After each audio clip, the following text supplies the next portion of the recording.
Hola, ¿qué tal amigos? Bienvenidos a Cuerpo Médico. Arrancamos esta semana hablando de una enfermedad crónica con la cual es muy difícil convivir, no solamente para los pacientes, sino también para los familiares. Hoy hablamos del Parkinson.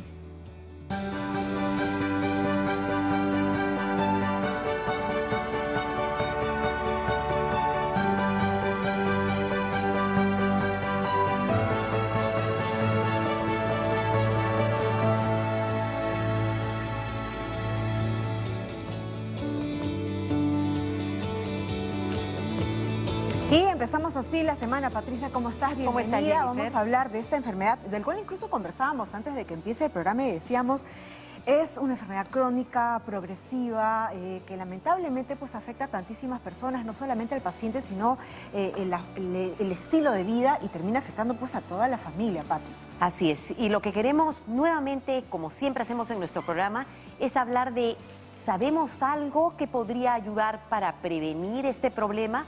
¿Y cómo se puede hacer para diagnosticarlo más temprano? ¿Y cómo se puede hacer para mantener una buena calidad de vida, aún teniendo una enfermedad como esta, que es una enfermedad neurológica, progresiva, de la cual todavía no se conoce mucho, pero que la ciencia está tratando de trabajar y que existen algunas alternativas para poder manejarla bien? Perfecto, todo eso y más vamos a desarrollar el día de hoy, pero yo sé que usted está esperando que empecemos ya con la información nutricional, como siempre al empezar el programa. Tenemos nuestros momentos de nutrición y esta vez nos acompaña en estudio también nuestra querida Sara Abusabá. Sara, ¿cómo estás? Bienvenida. Y sabemos que incluso el tema de hoy, en el tema nutritivo o de nutrición, tiene que ver mucho con el tema de Parkinson. Efectivamente, y con eso empezamos nuestro momento de nutrición, amigos.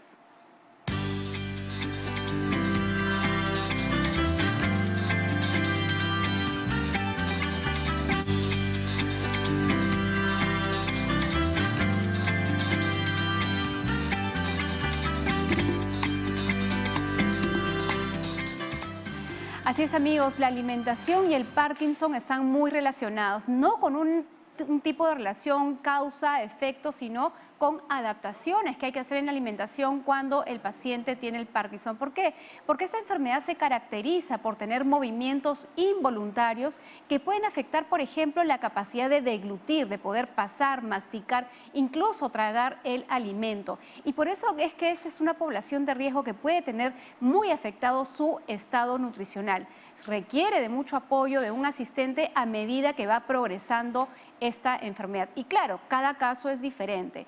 Y una de las cosas que tiene que se va afectando es, por ejemplo, este proceso de digestión a nivel intestinal, donde la motilidad se puede hacer bastante lenta y el paciente puede cursar con un estreñimiento o con un vaciamiento del estómago totalmente retardado, afectando justamente la capacidad de querer seguir alimentándose. Entonces, una de las cosas que hay que tener en cuenta es asegurarnos de que en la dieta del paciente con Parkinson hayan alimentos ricos en fibra. Y ahí quiero hablar, por ejemplo, de alimentos más adecuados, particularmente en este caso. Por ejemplo, el higo seco, que tiene bastante fibra y que incluso podría hidratarse o dejarlo un poquito remojando en agua, lo mismo que las pasas o los guindones, por la concentración de fibra que tiene y que es un pequeño volumen de alimento. Ahora, tenemos otros frutos como por ejemplo el aguaimanto, el tamarindo, que también son altos en fibra, el níspero, la guayaba, que son frutos que muchas veces poco se consume, pero que cuando están de estación sería bueno ofrecérselos al paciente con Parkinson. No solamente eso, sino también las ensaladas, y ahí particularmente no olvidarnos de la beterraga, de la alcachofa, del tomate, de la zanahoria cocida, porque concentran también una cantidad interesante de fibra que va a ayudar en la prevención del estreñimiento en estos casos. Eso es algo importante porque además puede afectar todavía más el apetito. Hay que recordar que en el Parkinson también pueden haber trastornos del ánimo en el paciente y pierde el apetito, incluso podría perder la capacidad del olfato, y eso también afecta el acto de comer. Entonces, este es un paciente que podría estar en riesgo su estado nutricional teniendo una pérdida de peso gradual o acelerada y poniendo en riesgo su estado nutricional, cosa que no conviene para nada en este caso en particular, como lo es el Parkinson. Y otra de las cosas que hay que tener en cuenta es que en esta enfermedad hay una medicina que suele ser muy frecuente, que es la levodopa, y que tiene una interacción con nutrientes, particularmente con las proteínas.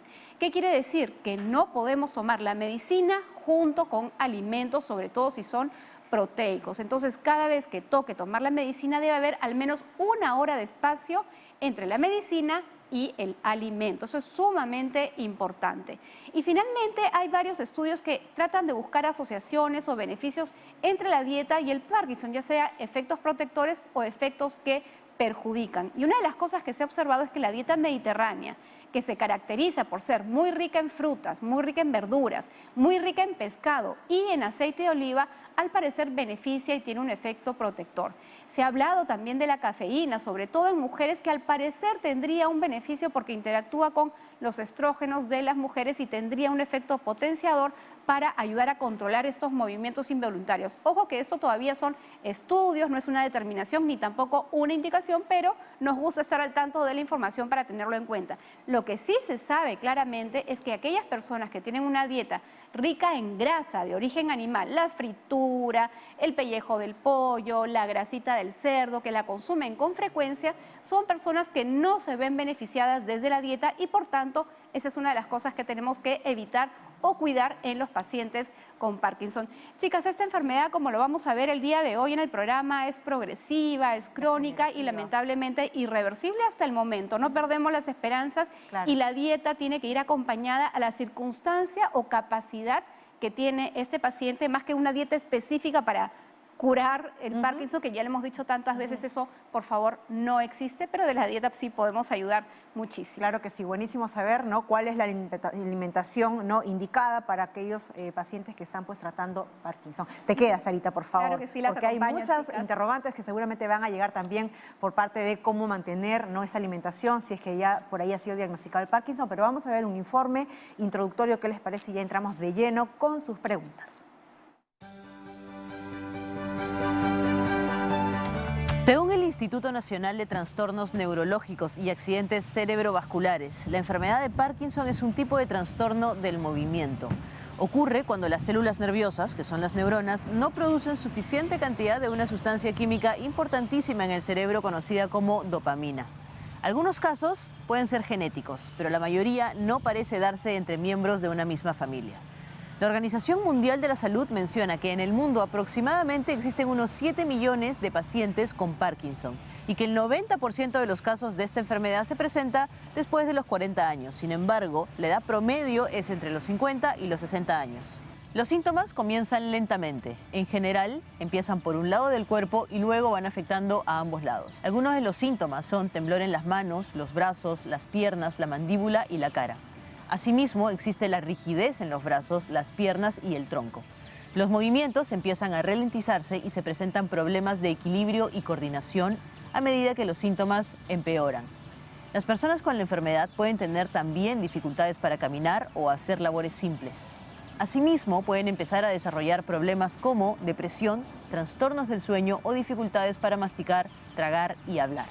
Según el Instituto Nacional de Ciencias Neurológicas del Ministerio de Salud, se estima que en el Perú el Parkinson afecta a aproximadamente unas 30.000 personas y que cada año hay 3.000 nuevos casos de personas con síntomas claros que reflejan esta enfermedad. Hasta el día de hoy no existe un examen de diagnóstico para el Parkinson y los doctores usan el historial del paciente y un examen neurológico para diagnosticarlo y asimismo mencionan que esta enfermedad es mucho más común entre los hombres que entre las mujeres. Aún no existe tampoco una cura para la enfermedad del Parkinson, sin embargo, hay diversas medicinas que a veces ayudan a mejorar enormemente los síntomas. En algunos casos severos puede llegar a realizarse una cirugía y estimulación cerebral profunda. Finalmente, amigos de Cuerpo Médico, los especialistas mencionan que es de suma importancia el diagnóstico temprano, puesto que esta es una enfermedad progresiva y que aumenta con el transcurso de los años, y que una vez que llega, nunca más se va. Así es, sí, por eso es importante, ¿no?, hacer la consulta especializada. Les damos rápidamente nuestros teléfonos para que usted pueda consultar de manera directa a nuestros especialistas: 619-0774, 619-0776 y 619-0777. También les recordamos que si gusta puede también mandar un audio con su consulta a través del WhatsApp. Está apareciendo en la parte inferior de la pantalla también el teléfono, donde incluso usted también puede mandar su pregunta de manera escrita, y si no lo hace a través de del WhatsApp, lo puede hacer también a través de las redes sociales. Tenemos habilitadas 3 redes, así que por ahí también viene la consulta. Tenemos ya la primera pregunta, pero antes voy a presentar a los especialistas que el día de hoy van a responder todas esas preguntas. Estamos con la doctora Nacheli Valer Carmen, ella es neuróloga de eSalud. Y también estamos con el doctor Carlos Cosentino, él es médico neurólogo, jefe de la Unidad de Movimientos Involuntarios del Instituto Nacional de Ciencias Neurológicas del Ministerio de Salud. Bienvenidos a ambos. Y vamos con la primera pregunta que viene desde La Perla y va para la doctora Valer y nos llama Luz. Luz, bienvenida a Cuerpo Médico. ¿Cuál es su pregunta? Buenas tardes, doctora, buenas tardes. Buenas tardes. Jennifer, mire, doctora Valer, yo lo que quiero saber es que, mire, yo tengo 72 años y de pronto, ¿qué le digo? Hace un año comenzó un temblor medio raro en las piernas, pero estando despierta, en reposo, ¿no? Ahora, los últimos meses se me está pronunciando en los brazos. Yo he ido al neurólogo y me dice que es el sistema nervioso, que no, y si fuera Parkinson no hay manera como prevenir. La pregunta mía es, ¿puedo hacer o consultar a otro médico, hacer que me hagan unas pruebas preventivamente y hay un tratamiento para prevenir o para por lo menos un mantenimiento que evite que eso avance? Perfecto. Gracias. Muy bien, Luz, gracias. Doctora Valer, bienvenida. ¿Qué orientación le podemos dar a Luz? Ok, buenas tardes, gracias por la invitación, gracias a todos los oyentes. Hoy espero que la tarde sea muy provechosa. En verdad la intención es que muchos de los que estén en casa, los que estén escuchando, conozcan mucho más de esta enfermedad. Yo le recomendaría a la paciente, la enfermedad de Parkinson, si bien es cierto, es una enfermedad neurodegenerativa, progresiva, y digamos los síntomas clásicos, los síntomas por los cuales es más conocido es pues el temblor, la rigidez, la lentitud para los movimientos. Pero recordemos que muchos de los síntomas, sobre todo el temblor al inicio, puede ser muy confuso con otro tipo de temblor, que es por ejemplo el temblor esencial, ¿no? Entonces, en ese sentido, existen algunos estudios complementarios en los cuales sí podrían ayudarnos a orientarnos si estamos frente a un inicio de una enfermedad de Parkinson o digamos a una enfermedad por un temblor esencial. Por ejemplo, tenemos a los estudios de neuroimágenes funcionales tipo DAT-scan, tipo PET con fluorodopa, que podrían ayudarnos a ver el metabolismo en los núcleos basales acerca de este neurotransmisor con relación a este neurotransmisor que es la dopamina, ¿no? Pero recordar siempre que el diagnóstico o la sospecha de la enfermedad de Parkinson es clínico. Siempre es con un examen minucioso del paciente, porque digamos que no solo uno encuentra o busca temblor, ¿no? Tiene que buscar algunos otros síntomas. Y algo que de repente mucho no se comenta es los síntomas no motores, como ya lo estuvieron mencionando, ¿no? Incluso que pueden predecir o pueden presentarse muchos años antes que los síntomas motores, como son un trastorno del sueño, la pérdida del olfato, digamos, un trastorno del ánimo, el paciente pierde ciertas motivaciones o hay una mayor tendencia a la depresión, los síntomas gastrointestinales, como lo estuvieron mencionando, el estreñimiento, los síntomas incluso de problemas para orinar, urgencias miccionales, nicturias. Digamos, hay una serie de síntomas a los cuales muchas veces no se le da tanta importancia, pero que suelen tener un impacto negativo muy marcado en los pacientes y en sus familiares. Perfecto. Así es. Perfecto, muchas gracias. Bueno, entonces, también la pregunta... Sí. Okay. Vamos, sí. Y para la televidente que nos llamó, entonces, una cosa importante es continuar con el seguimiento con el neurólogo. Y otra cosa importante que sí se ha demostrado, porque lo repetimos y lo decimos para una serie de enfermedades, es mantenerse activa, social y también con ejercicios ayuda a retrasar cualquiera de estos problemas y en el caso de Parkinson incluso sí se ha evaluado su efecto positivo. Y justo relacionándolo con lo que la doctora estaba mencionando, tenemos una llamada que nos una consulta por WhatsApp, en realidad. Una consulta por WhatsApp para el doctor Cosentino. Es Karina de Trujillo que dice, mi mamá tiene 66 años y tiene Parkinson. Siente por las noches sensación de orinar y quemazón en las piernas. ¿Este problema es propio del Parkinson o puede estar relacionado al cáncer de endometrio en etapa 1B? Doctor Carlos Cosentino. Buenas tardes, Patricia, Jennifer tal? y Sara y Nacheli, por supuesto. A ver, los síntomas que reporta la señora de Trujillo son demasiado inespecíficos y por lo menos el urinario admisional para nada podría hacernos sospechar en una enfermedad de Parkinson. Podríamos sospechar en 20 otras enfermedades diferentes, no neurológicas fundamentalmente. Y el del hormigueo, los adormecimientos en miembros inferiores, en piernas, también tiene una multiplicidad de causas, pero la que menos pensaría yo en primer lugar es la de enfermedad de Parkinson. Evidentemente hay que hacerle un estudio completo, un buen interrogatorio. Es una persona adulta mayor, que necesitaría evaluarse alguna enfermedad presente, diferente a Parkinson, por supuesto.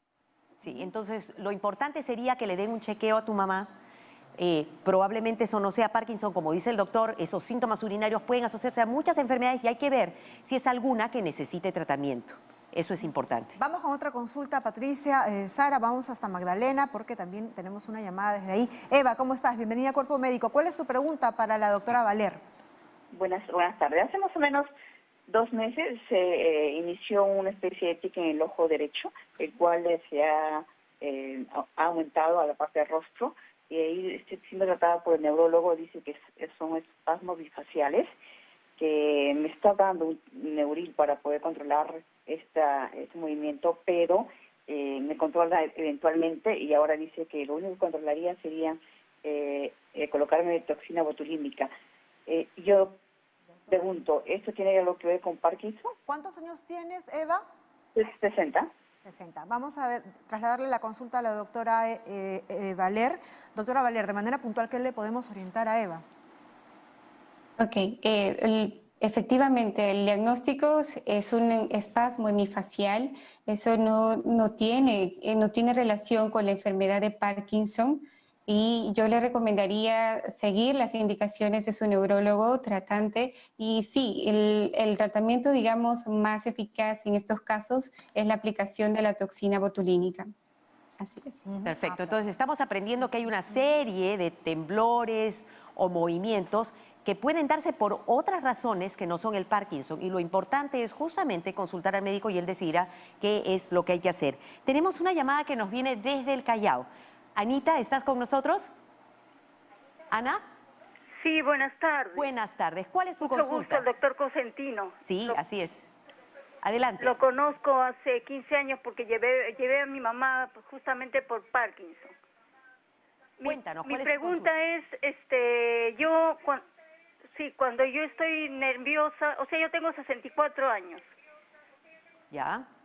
Pero cuando me siento nerviosa o ansiosa, siento que mis manos tiemblan. ¿Y tu preocupación? Pienso que eso es que me quiere dar Parkinson o es hereditario. Ya, tu preocupación es entonces, tu mamá tiene Parkinson, ¿podría ser esto hereditario con el temblor que tienes en las manos cuando te pones nerviosa? Doctor Cosentino, ¿qué podemos contestarle a Ana, pero también para ilustrar a quienes nos están viendo? ¿Es el Parkinson hereditario? ¿Los temblores que a uno le dan cuando está nerviosa es una forma de presentación? Amerita 2 comentarios bien puntuales para aclarar los conceptos. Primero, el Parkinson es una enfermedad fundamentalmente esporádica, es decir, solo se presenta en un miembro de la familia en el 90% de los casos. Entre un 5 a 10% sí pueden ser formas familiares, formas genéticas. Siempre tendríamos que mirar ese tema. Pero el otro dato importante es que no todo lo que tiembla es Parkinson. Hay 10, 20 causas diferentes de entidades que nos hacen temblar una o ambas manos. Sí, por supuesto, el Parkinson podría ser una de esas posibilidades, pero habría que evaluar otras. Ansiedad, por ejemplo, temblor esencial, que es una enfermedad que comentó la doctora Valer más temprano. Medicinas, medicamentos pueden producir temblor, hipertiroidismo puede producir temblor. Entonces, la lista es muy larga. El mensaje que yo le daría a la persona que nos llamó o a cualquier otra persona es que no todo lo que tiembla es Parkinson, y la misión del médico, del especialista, del neurólogo es determinar si este temblor corresponde a Parkinson en sus inicios o no. Perfecto. Y además, para que te quedes tranquila, tal como lo dijo el doctor, es que el porcentaje de personas, esta no es una enfermedad hereditaria, es una enfermedad en la que todavía no se conoce la causa y rara vez se presenta más de un familiar con este problema de Parkinson, para que te quedes tranquila. Y eso de que cuando uno está nervioso tiembla, eso es por ansiedad, así que tranquilízate un poquitito. Y justamente, Patricia, una de las cosas que quería yo repreguntar al doctor Consentino, entonces, ¿esto quiere decir, si viene de forma esporádica, quiere decir que no hay prevención? ¿Quiere decir que si yo empiezo con síntomas no hay nada que lo retrase más que un tratamiento, o hay cosas en mi estilo de vida, como ya mencionaste, por ejemplo, la actividad física, que podría ayudar a prevenirlo? Pues mira, la enfermedad de Parkinson, como la enfermedad de Alzheimer y muchas otras entidades, entran en el diagnóstico de enfermedades degenerativas, neurodegenerativas. Es decir, hay un proceso de pérdida de neuronas de manera inexorable avanzando el tiempo. Esto significa que cuando aparecen los primeros síntomas de Parkinson, de Alzheimer o de lo que sea, el proceso empezó ya muchos años atrás y hay un proceso que está en camino. Entonces, en tanto ya empezó un proceso, ya no hay forma de prevenir, por lo menos al día de hoy, año 2020. Más adelante probablemente sí, pero hoy no. Entonces, prevenir una enfermedad de este tipo, sea en la forma genética o esporádica, no hay forma hasta el momento. Duele decirlo, pero es la realidad. Pero es cierto, como ya se dijo, lo dijiste tú, Sara, estilos de vida saludables, alimentación saludable, evitar todo lo que sea tóxico, cigarrillos, licor, etcétera, y la actividad física tiene un gran impacto favorable en la salud y podría, todavía no se puede concluir, pero podría prevenir o retrasar la aparición o el avance de este tipo de enfermedades. Pero finalmente decir que no hay forma de prevenirla por el momento. Muy bien, doctor Consentino. Entonces regresamos a lo que nosotros denominamos nuestra triada de cuerpo médico, el tema de prevención, estilos de vida saludable que involucra una buena alimentación y lo que involucra también pues actividad física o ejercicios. Eso nos va a prevenir de muchísimas enfermedades. Vamos a hacer una pausa, pero vamos a regresar con más de sus consultas. Recuerde, hoy estamos hablando del mal de Parkinson. Ya volvemos.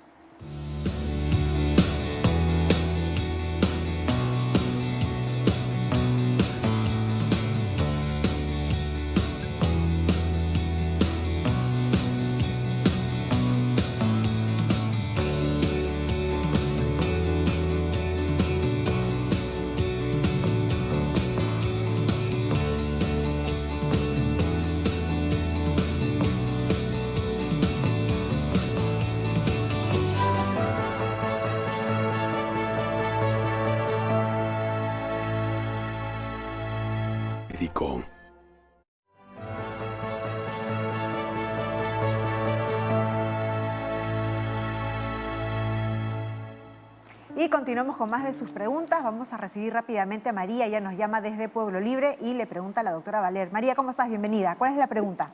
Buenas tardes, doctor. La pregunta es, un paciente con Parkinson pesaba 78 kilos y ahora ha bajado bastante de peso. ¿Qué se le puede dar para que suba de peso? Ajá, tu preocupación es en relación a que ha perdido mucho de peso. Sí, sí. Perfecto. Vamos a ver qué orientación nos da la doctora Valer. Buenas tardes. Bueno, sí, primero mencionar cuánto tiempo de evolución o cuánto tiempo de enfermedad tiene el paciente y ver qué síntomas asociados a los síntomas motores hacen o contribuyen a la pérdida de peso. A mayor progresión de la enfermedad, el paciente puede tener dificultades para comer y eso producir, digamos, menos ingesta de alimentos. Al inicio puede ser un poco líquidos y luego irse también tornando a la dificultad para pasar a alimentos sólidos, ¿no? Ahora, también hay un aspecto importante que es la apatía, la depresión, que hace que los pacientes pierdan esa motivación para poder, digamos, seguir haciendo sus actividades diarias y pues lógicamente la limitación, digamos, motora, rigidez, la lentitud, hace que cada vez el paciente se acongoje en dolores, múltiples dolores que también contribuyen a la pérdida de peso, pero no está de más también tener las otras opciones porque un paciente mayor puede tener otras enfermedades también, ¿no? Una pérdida de peso, digamos, de otro origen también podría estar presente, como buscar distintas otras causas, ¿no? Pero de hecho que un paciente con muchos años de evolución de Parkinson tiende a bajar de peso. Por eso es que el manejo de un paciente con Parkinson no solamente es enfocado a los síntomas motores, debería ser integral. Muchos aspectos hay que tratar cuando estamos frente con un paciente con Parkinson. Y qué bueno que lo menciona, doctora, porque definitivamente esta es una de las enfermedades que más puede afectar el estado nutricional por la dificultad que hay para alimentarse. Entonces ahí yo lo que le comentaría o le recomendaría también a la persona que nos ha llamado es que recuerde algo. Mientras más denso sea el alimento o la preparación, más cantidad de energía y de calorías va a tener. Y obviamente hay que prepararlo de buenos nutrientes, ¿no? Si, por ejemplo, un día va a preparar una crema de verduras, entonces esta crema de verduras que no sea muy aguada, sino más bien un poco espesa y hay que aumentarle papa, de pronto queso crema, un poco de leche, hasta incluso podríamos moler un poco de nueces para aumentar la cantidad de calorías y también la cantidad de nutrientes en un mismo tamaño de alimento.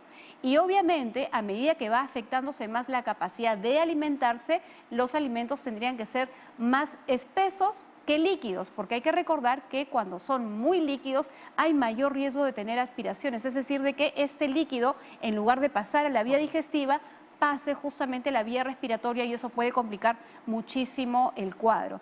De hecho, hay tantas cosas que se puede hacer para enriquecer la dieta de un paciente que esté bajo peso y que seguramente lo vamos a tratar en un momento, en nuestro momento de nutrición también. Buenísimo. Así es. Y entonces una de las cosas importantes es acompañar el manejo del paciente con Parkinson con alguien que pueda, una nutricionista que pueda ayudar dando ideas, por ejemplo, de cómo hacer la alimentación más calórica, o sea, que tenga más nutrientes en el mismo volumen. Y tenemos otra llamada que nos viene desde el Callao, que es María Elena. María Elena, ¿estás ahí? Sí, aló. ¿Cómo estás, María Elena? ¿Cuál es tu consulta? Señorita. Sí, cuéntanos. ¿Sabe qué, señorita? Estoy tranquila casi media hora, 3 veces, 4 veces al día. Tengo la pierna izquierda, me tiembla como si tuviera corriente y me quedo tranquila. Después a la mediodía otra vez y así estoy, señorita, todo el día. Que de vez en cuando, cada 1 hora, cada ¿Qué edad tienes? 2 horas me tiembla. María Elena, tengo 83 años, señorita. 83 años. ¿Y desde hace cuánto tiempo te tiembla la piernita? Hará como 6 meses, señorita. 6 meses. ¿Tomas alguna medicina? Sí, señorita, tengo tratamiento del colon, pero me mejoro y avanzo, me mejoro y avanzo. ¿Tienes tratamiento del colon, dijiste? Colon irritable, sí, señorita. Colon irritable, nada más. Y me da secreciones negras como brea y me están tratando para ver si tengo hemorragia interna. Ok. María Elena, vamos a ver qué te recomienda el doctor Cosentino. Entonces ella se queja que tiene estos movimientos involuntarios de una piernita que le van y le vienen con 83 años y aparentemente algún tipo de sangrado digestivo y colon irritable, por lo que nos dice. Probablemente sean dos cosas diferentes y una, lo del probable sangrado que lo maneje gastroenterología, me imagino que ya lo está haciendo. El tema del temblorcito de la pierna. Una de las características del Parkinson, a propósito del síntoma que aqueja a la señora, es el inicio, y creo que lo habías dicho tú, Pati, al inicio, es el inicio unilateral. Siempre empieza en un lado del cuerpo, sea en el derecho, sea en el izquierdo, sea en el brazo, sea en la pierna. Y uno de los síntomas más frecuentes de debut es el temblor. Temblor que al inicio es mínimo, temblor que al inicio es inconstante, viene, se va, por ahí pueden pasar varios días, varias semanas y no hay, de ahí regresa. En ciertas situaciones de estrés, por ejemplo, reaparece el temblor. Entonces, es altamente probable que ese temblorcito de la dama que está llamando sea probablemente los orígenes del Parkinson. Amerita una evaluación de preferencia presencial con un neurólogo especialista en este tema. Digo presencial porque por la edad la señora tampoco debería estar visitando centros hospitalarios, ¿no? Estamos todavía en una etapa de limitación, pero a veces las teleconsultas no son tan certeras para diagnosticar, sobre todo en esta fase que estaríamos en los inicios. Así que la sugerencia es que acuda presencialmente con un neurólogo. Entonces, María Elenita, lo que te está diciendo el doctor es que a veces se puede presentar de esta forma el Parkinson, que requiere una evaluación con el neurólogo. Recordemos que el Parkinson también, para que no te me vayas a asustar, usualmente es más frecuente en varones, pero las mujeres también pueden tenerlo. Usualmente se presenta un poco más temprano, pero podría ser la presentación. Entonces, lo importante es que si tienes tu médico, que debe estarte viendo también por el colon irritable, por el sangradito ese que tienes, le comentes esto y le comentes que necesitarías una cita para que te pasen la referencia al neurólogo, te evalúen y vean qué es lo que se puede hacer para controlar ese temblorcito. Sin asustarse, recuerda que siempre es bueno que el médico lo vea y defina si eso no es y ver qué te da. Así es, Marilena. Así que con fe, tranquilidad y hacer esa referencia médica. Vamos ahora con otra consulta. Vamos a responder a Clara, quien nos llama desde San Juan del Lurigancho. Clara, ¿cómo estás? Bienvenida a Cuerpo Médico. ¿Cuál es tu pregunta? Clara. Buenas tardes. Hola. Mi consulta es que soy una señora de 69 años. Bájale el volumen a tu televisor, Clara, para poder escucharte mejor. Y ha habido momentos en que se me endurece todos los dedos.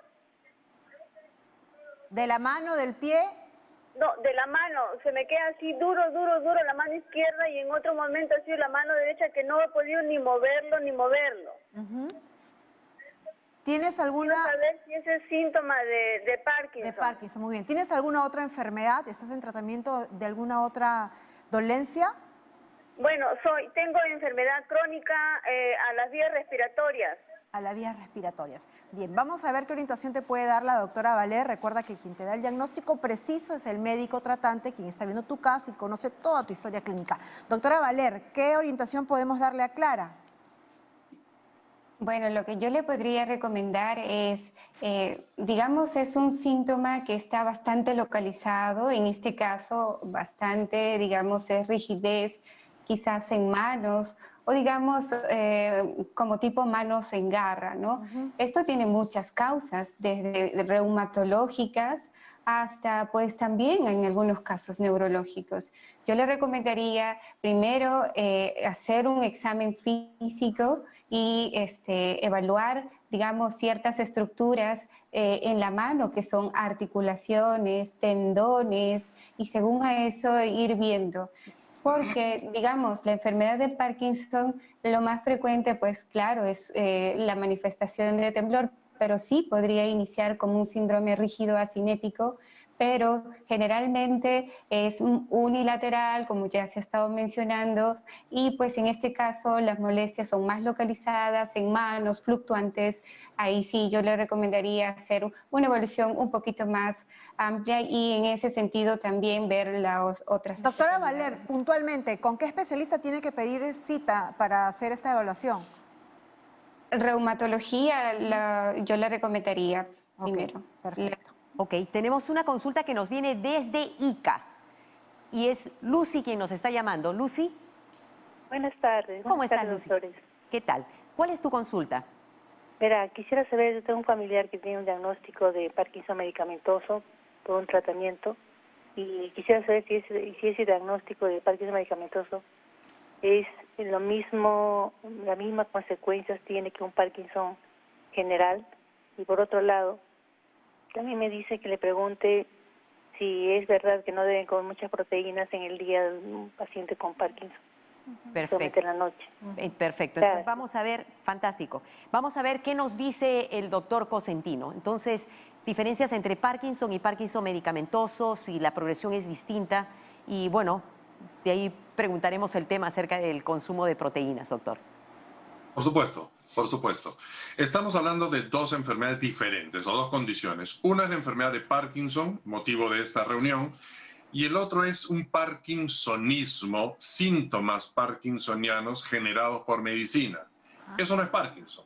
Eso no es una enfermedad degenerativa, eso es una enfermedad farmacológica, es un efecto secundario de las medicinas que debe estar recibiendo esta persona.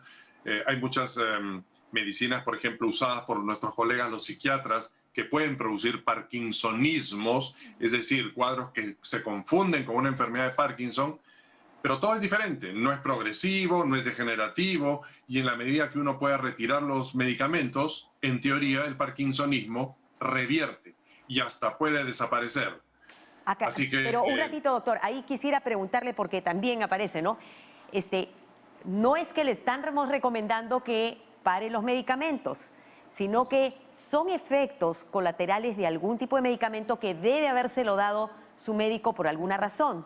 A veces esos síntomas pueden ser temporales hasta que más o menos se ajusta la dosis, a veces son un poco más largos y el médico va a decir que otro tratamiento o cómo puede ajustar esos síntomas. ¿Es así, doctor? Absolutamente de acuerdo, así es. Ok, y entonces en este caso el tema de la dieta y las proteínas estarían fuera del tema, porque aquí estamos hablando simplemente no de otra enfermedad de Parkinson, no es Parkinson, sino es simplemente de síntomas que parecieran Parkinson, que se asocian a los medicamentos que toman. No sé si quieres comentar algo, Sarita. Sí, claro que sí, un poco para complementar también lo que mencionaba el doctor Consentino. Son dos entidades diferentes y por tanto tratamientos diferentes. Y cuando al inicio del programa incluso hemos comentado que las proteínas hay que controlarlas en relación al tiempo en que se toma la medicina, es exclusivamente para el Parkinson. ¿Y cuál medicina es?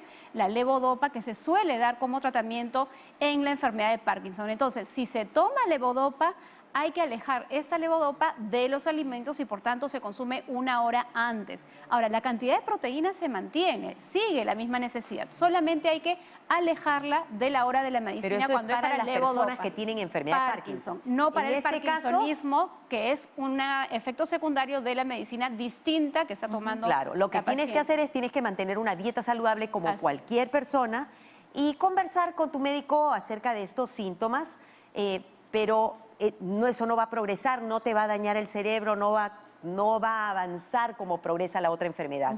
Vamos con una última consulta del bloque, vamos rápidamente a Arequipa. Balbina nos llama. Balbina, ¿cómo estás? ¿Cuál es tu pregunta? Balbina. Vamos a ver si podemos recuperar esa llamada, si no hacemos una pausa. Recuerda que estamos hablando de Parkinson, así que llame rápidamente de 4 a 5. Recuerda, son las llamadas telefónicas para que los especialistas respondan sus consultas. Ya regresamos.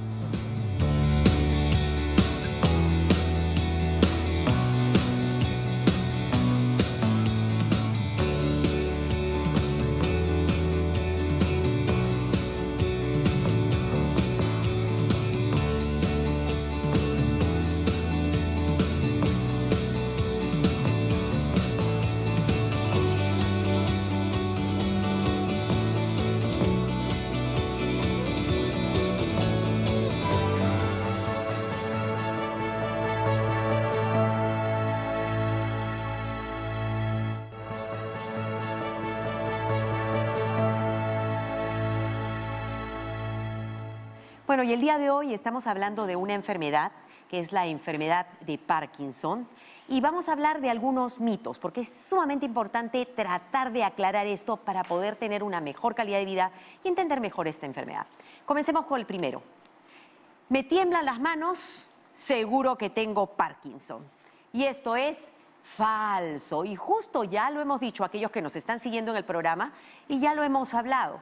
Resulta ser que la enfermedad de Parkinson es una enfermedad neurológica progresiva en la que se mueren algunas neuronas, que son las células de nuestro cerebro, que producen una sustancia que se llama dopamina. Y esa sustancia controla el tono y ciertos movimientos en nuestro cuerpo. Y entonces aparecen movimientos involuntarios, pero también aumenta la rigidez y estas personas tienen una cara muy seria, a veces no pueden caminar y hemos visto una serie de cosas. También se produce temblores, pero los temblores no es tan clásico. Estos temblores usualmente son los temblores cuando están en reposo, inclusive mueven las manitos así. Pero existen montones de razones. Ya hemos escuchado también que hay más de 20 diferentes razones por las cuales una persona puede tener temblores. Desde lo que se llama el temblor esencial, hasta medicamentos, o cuando uno está ansioso, o inclusive hasta el hipertiroidismo. Así que si uno tiene temblor, no tiene que pensar que va a tener Parkinson, pero si está más o menos fastidioso, es importante que acuda a un chequeo para evaluar cuál podría ser la razón de ese temblor de las manos. Segundo mito, los medicamentos para el Parkinson causan síntomas y empeoran la enfermedad. Y esto es falso.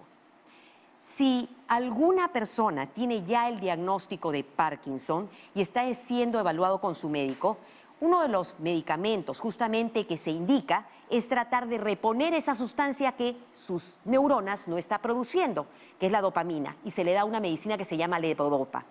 Hay algunas personas que consideraban que esto era tóxico y causaba problemas, y además, como tienen que tomarla durante mucho tiempo, la gente paraba la medicina.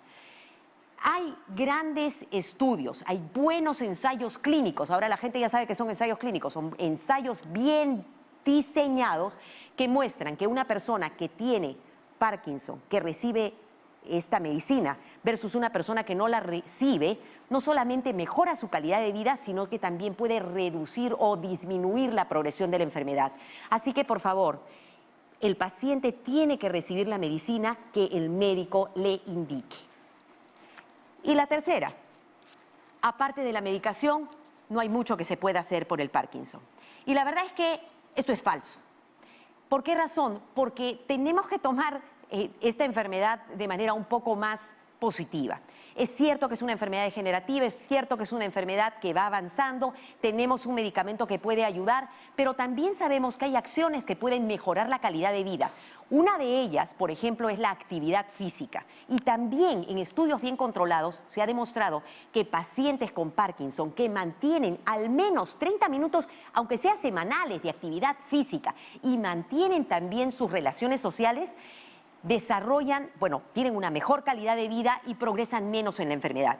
Y para terminar en la nota positiva, y fíjense chicas, la cuestión es que la ciencia sigue avanzando. Hay una serie de avances que se están haciendo, se están probando nuevas drogas y esperemos que en los siguientes, ojalá, años y no más, podamos ver, así como avanzan las cosas, como estamos viendo cómo avanzan las cosas con COVID, podamos ver que hay mejores resultados y podamos tal vez en un siguiente programa hablar de mejores tratamientos para estos. Pero mientras tanto, nuevamente la triada. Por favor, buen descanso, buena alimentación y ejercicios siempre son importantes. Ahí está. Muy bien, la prevención como siempre. Vamos con una última consulta. Juana nos llama desde el RIMAC. Juana, ¿cómo estás? ¿Cuál es tu pregunta? ¿Cómo está? ¿Qué tal? Buenas tardes. Justo estaba llamando, pues es un tema importante para mí porque mi esposo sufre de Parkinson. ¿Cuál es tu consulta? Hace tiempo que yo no estoy ya, por eso de la pandemia, ya no está siguiendo un tratamiento. Él está con Paromi, ¿no? Y lo único que hacen es enviarme la medicina. Él toma, y que eso fue la indicación conforme él empezó con el Parkinson, que le hicieron varios exámenes, el levodopa, ¿no? Pero empezó con una cuarta parte. De ahí, después de un año, el doctor me dijo que le aumentara la mitad. Hasta la fecha él sigue con la mitad, pero yo veo que el movimiento que él tiene en el brazo, en la mano. ¿Cuántos años de tratamiento tiene tu esposo, Juana? Ya como 3 años. Como 3 años. Vamos a ver qué orientación te puede dar la doctora Valer. Doctora Valer. Buenas tardes. Sí, el tratamiento, digamos, gold estándar o el que ayuda mucho a los pacientes es la levodopa. En un inicio se recomienda iniciar a bajas dosis y luego se puede ir aumentando progresivamente. Ahora, tiene 3 años de enfermedad, todavía podemos manejarlo con medicamentos. Hay muchas otras opciones de medicamentos, pero principalmente la levodopa es, digamos, el que más beneficios le va a dar.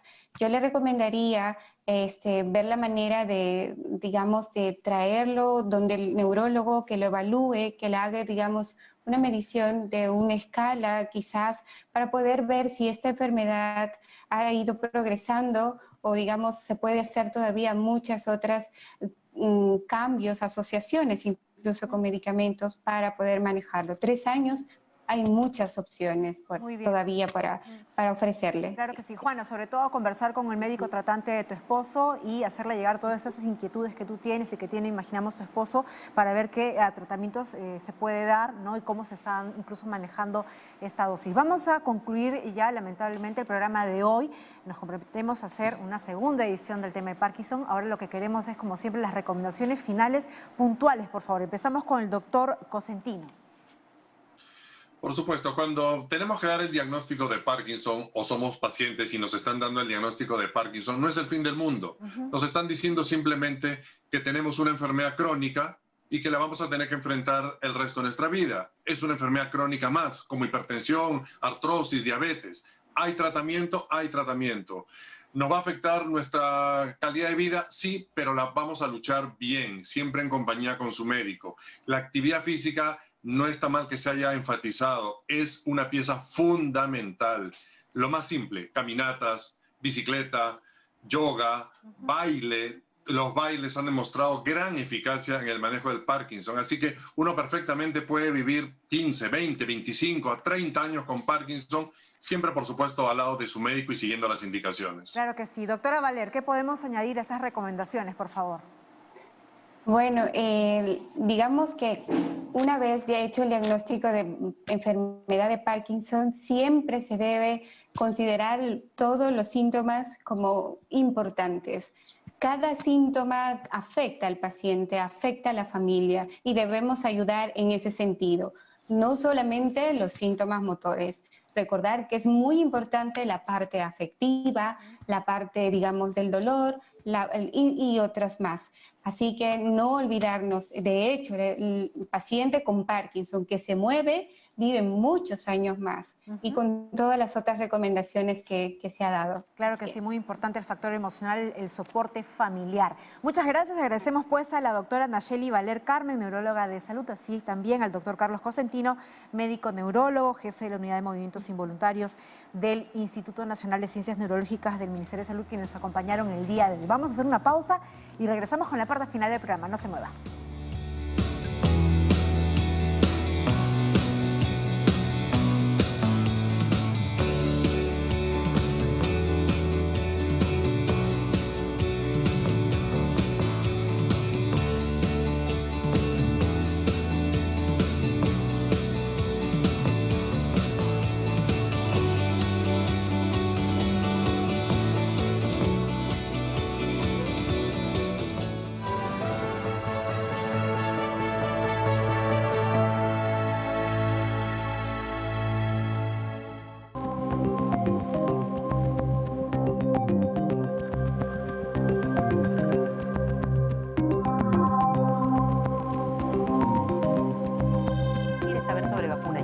Y en este bloque de Cody vamos a continuar hablando en relación a las vacunas porque hay muchas novedades que se han escuchado en los últimos días en relación a porcentajes, incluso el tema de los voluntarios que se están necesitando para probar estas vacunas, en nuestro país, por ejemplo. Así es. Bueno, ya teníamos desde la semana pasada, han comenzado a salir los resultados preliminares de los ensayos de vacunas. Ya todo el mundo, creo que a estas alturas debe saber que existe una vacuna que se llama la vacuna de Pfizer, que aparentemente es como 90% efectiva. Una de las dificultades es que necesita ser congelada, bueno, necesita para mantenerse frío, ¿no? Almacenada, muy fría, como a menos 70 grados. Se sabe que hay otra vacuna que se llama Moderna, que también aparentemente es muy efectiva, no necesita menos 70, necesita menos 20, pero de todas maneras eso es bastante. También sabemos que hay otras vacunas, como la de AstraZeneca, que además tiene una cosa bien interesante porque han encontrado, dentro del estudio, probaron dos diferentes dosis. Un grupo que recibía la primera dosis y luego al mes una segunda dosis completa y otro grupo que recibió media dosis primero y después una dosis completa, y encontraron que los que recibieron media y una tuvieron, claro, digamos, la efectividad fue más alta, fue del 90%. ¿No? Ese fue un error. Y... No es que sea un error. Por si acaso hay una de las cosas que tenemos que tener clarísimo, ¿no? Es que ahorita hay toda una suerte de batalla, inclusive entre los diferentes productores de vacunas para mostrar primero quién pone y quién no hace. Y además esta es una especie de batalla incluso entre los países. Es Estados Unidos contra el Reino Unido, ahorita aparece Rusia y muy prontito China. va a salir China también, que tiene las vacunas, ¿no? Entonces, esto de las 2 diferentes dosis, aparentemente estaba planeado, pero el número que tienen en la otra dosis es más pequeño. Pero es interesante lo que se ha encontrado, que con menos dosis podrías tener un mejor efecto. Y esto tiene que ver, porque esto es una vacuna con un vector, que creo que se los había comentado, ¿no? Que es el adenovirus. Entonces podría ser que al poner, como muchos de nosotros estamos expuestos a este virus, que es el virus de la gripe, entonces podría ser que si me ponen una dosis más alta, en la primera dosis, mi cuerpo inmediatamente reacciona y destruye la vacuna. No llega esa vacuna a, digamos, hacer llegar a mí el pedacito del virus del coronavirus que necesito para yo responder, y por eso es que no funciona tan bien cuando pones dosis completa, pero cuando pones media dosis, mi cuerpo no reacciona contra el adenovirus, lo deja actuar, y al dejarlo actuar, ahí sí suelta el pedacito del coronavirus que no hace nada, pero que hace que mi cuerpo reaccione y yo tengo una efectividad del 90%. Perfecto. Pero ¿qué hay? Tú me preguntabas acerca de las vacunas que se están probando aquí en el país. Los ensayos clínicos que están activos en nuestro país son los ensayos clínicos de las vacunas, de un tipo de las vacunas chinas, que es lo que se llama el virus atenuado. O sea, es el virus del coronavirus que está totalmente muerto. ¿Okay? Es como que no dormido. No dormido, muerto. Entonces, mi cuerpo aprende a atacar a este virus, o sea, aprende a atacarlo sin que el virus pueda hacerle nada. Y esa es la forma más estándar de hacer vacunas.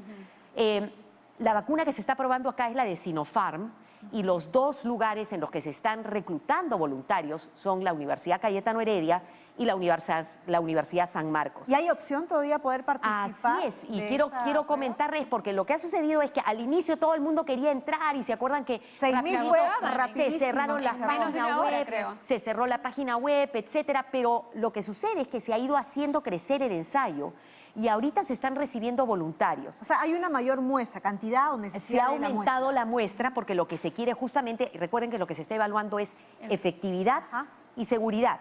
Y entonces hay la opción, cuanto más tenemos, podemos observar más cosas. Claro que sí. Las personas que estén interesadas pueden entrar a la página web, ya sea de la universidad, o sea, de Cayetano Heredia o de San Marcos. Ahí hay un clic donde van a ver ensayos clínicos de vacunas, ponen su información.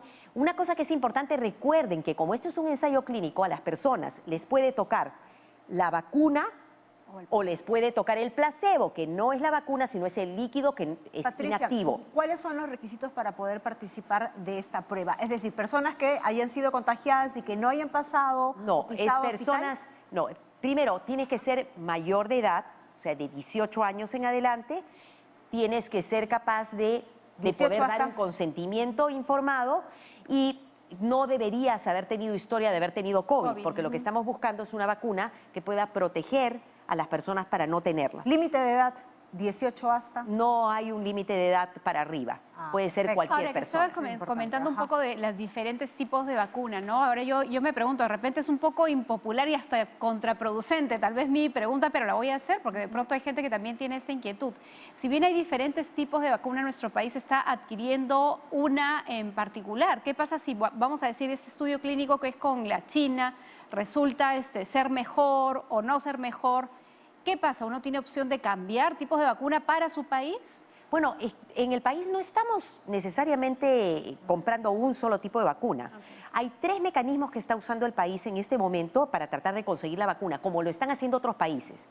Uno es participar en ensayos clínicos. Entonces, estamos participando en este ensayo clínico que nos da la alternativa, número 1, de aprender cómo... O sea, ahorita ya tenemos equipos, tanto en la universidad, en las 2 universidades, que saben cómo poner esta vacuna. Claro. Además, tenemos la ventaja de que se pueden hacer mejores negociaciones de precio y sabemos cómo funciona. 1 es eso. 2 es lo que se llama la plataforma COVAX. La plataforma COVAX es una plataforma mundial, global, en la que lo que se está haciendo es, en este momento hay 192 países que han puesto su cuota inicial, ¿okay?, asegurándose que van a recibir al menos 20% de todas las vacunas que necesitan en el país, de cualquiera de las vacunas que puedan ser efectivas.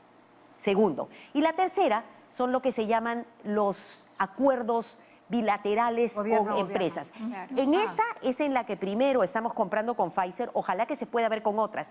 La idea es tener un abanico de vacunas, porque ahorita van a aparecer varias y habrá que ver cuál es la mejor y cuál se puede adaptar mejor a nuestro país para poder asegurar que todas las personas se vacunen, porque una persona vacunada es una persona protegida y una población protegida. Claro, y sobre todo que sea viable la distribución y accesible a nuestra realidad, ¿no? Como debe es algo ser. que Claro, sí. hay que tener en cuenta. Y de eso vamos a seguir hablando en las próximas ediciones de Cuerpo Médico. Solamente nos queda tiempo para decir muchas gracias por su preferencia. Recuerden, nosotros vamos de 4 a 5 de la tarde en vivo. Y si usted quiere volver a ver el programa de hoy, lo puede hacer a las 10 de la noche.